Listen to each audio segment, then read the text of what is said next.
Las enfermedades infectocontagiosas tuvieron como el papel preponderante en la creación del hospital municipal, que al principio además estaba destinado exclusivamente a los pobres.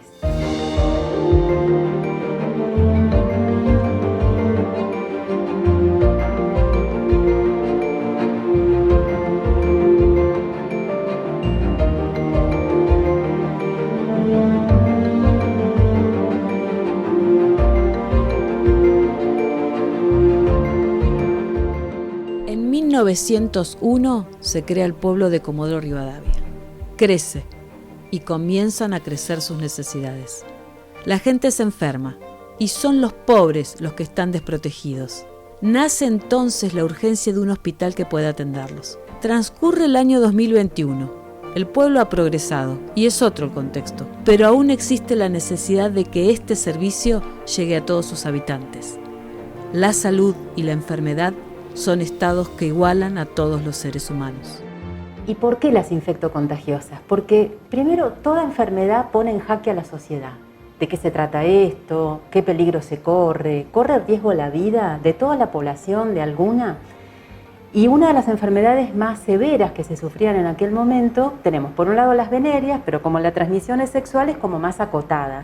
La otra gran enfermedad, tremenda, que abarcaba toda la Argentina, y Comodoro no era la excepción, era la tuberculosis. Entonces, al principio, para poder atender a la población pobre, lo que había era una pequeña salita, un consultorio médico que atendía de 1 a 4 de la tarde.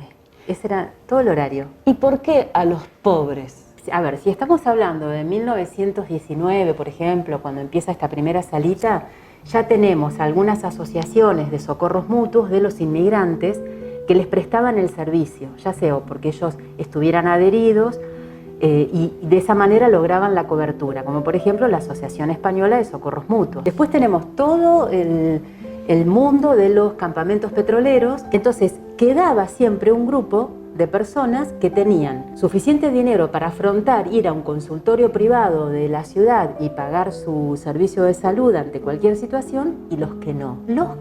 Los pobres, que en esas primeras décadas se los llamaba pobres de solemnidad, tenían la salud cubierta por los servicios que prestaba el municipio. Primero por este pequeño consultorio, después se crea un dispensario municipal que tenía rayos X, eso era como lo máximo que había, y en paralelo, quienes no pudieran ser atendidos en esa sala, que era precaria, hay que pensar, para la época el servicio era muy pequeño lo que podía brindar, y no tenían lugares de internación. Entonces, ¿a dónde iban a parar, por ejemplo, esos enfermos que no podían ser atendidos en esa pequeña salita? Arriba de un barco y mandarlos a Buenos Aires. Pero cuando empezaba a haber mayor presencia de enfermos infectocontagiosos, en los mismos documentos se ve, las notas, YPF les dice, no pueden subir a nuestros barcos si tienen alguna enfermedad de ese tipo, porque ponen en riesgo a todo el barco. Paralelismo con el coronavirus, impresionante. Y la otra salida era poder ser hospitalizado primero en el hospital de ferrocarriles de kilómetro 5, y cuando, es muy interesante esto, en el 29 se cierra el hospital de kilómetro 5, ¿a dónde van a parar esos enfermos? Entonces se gestiona ante el hospital de Alvear, el de los yacimientos, que los enfermos del pueblo de Comodoro pudieran ser hospitalizados ahí.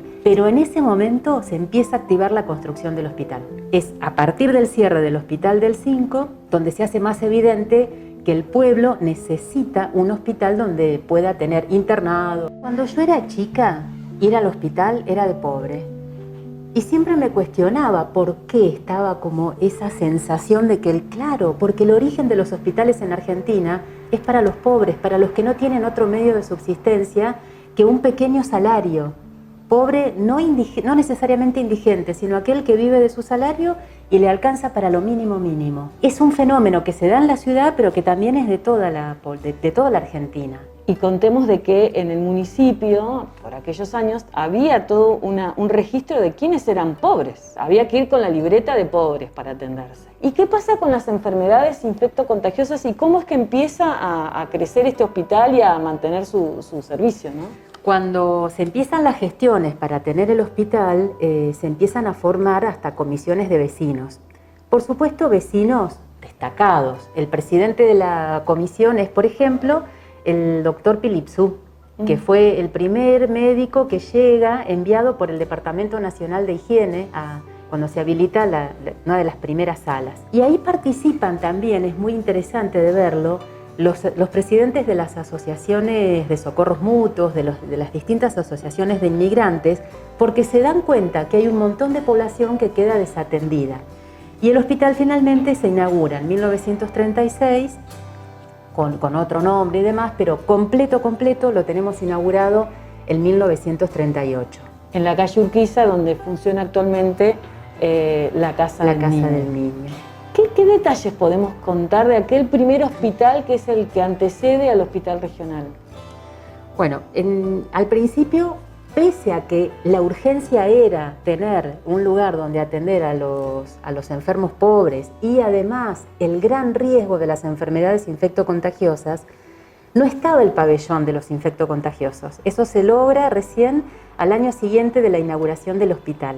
Hay un documento que es una preciosura, por lo menos para los historiadores, que dice: cada vez tenemos más enfermedades contagiosas y no tenemos pabellón. Acondicionemos, pongamos en orden el galpón que está al lado y de paso tenemos una morgue y sala de autopsias. Bueno, y finalmente se termina haciendo y en el 39 se inaugura ese pabellón. De a poco otras personas pueden ir accediendo a usar el hospital, como por ejemplo principios de la década de los 40, los empleados municipales. La salud nos iguala, la enfermedad también nos iguala. Entonces, el ver que un hospital cuenta con recursos y está mejor armado, bueno, imaginemos también lo que debe haber sido en aquel momento, cuando 1938, que se inaugura el hospital, pero lo que debe haber sido: hay un hospital en Comodoro, que además atendía a los pueblos aledaños, venían de las eras, venían de localidades cercanas. Si hoy tuviéramos un nuevo hospital en Comodoro, también estaría el pueblo revolucionado diciendo: ¡ay, tenemos hospital nuevo! Bueno, yo imagino que en aquellos años debe haber sido así como una notición.